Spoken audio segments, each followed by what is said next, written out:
say is that the biggest immigration fraud that existed under the Biden administration, it's not just that they let a flood of people across the southern border. That was obviously a very major problem and something I'm proud of the president for stopping. But it's also that they allowed the asylum and refugee claimant process to become totally fraudulent. And so here's what would happen, right? You would take a person who, in normal cases, would just be a traditional economic immigrant. Whether you let them into the country or not, they're trying to come because they want a better job, okay?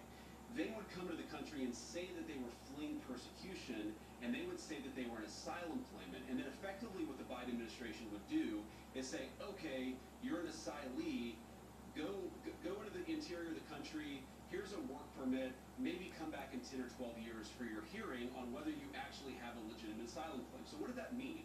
That meant that person was just completely given amnesty and released into the interior of the country. Well, what if that person was a criminal? What if that person actually had a violent history? We didn't do any of the work necessary to ensure that the people coming into our country claiming to be asylum claimants actually had anything legitimate or anything good in their background. So that is a serious problem. It is something that we have fixed in the Trump administration, but fundamentally that loophole, you're going to see sometime in the future somebody is going to try to exploit that loophole, and it's one of the things that we're very focused on in the fraud task force is making sure that the people who exploited that loophole are actually prosecuted for it, assuming they committed a crime. Yeah. So I don't know your name. You have a beautiful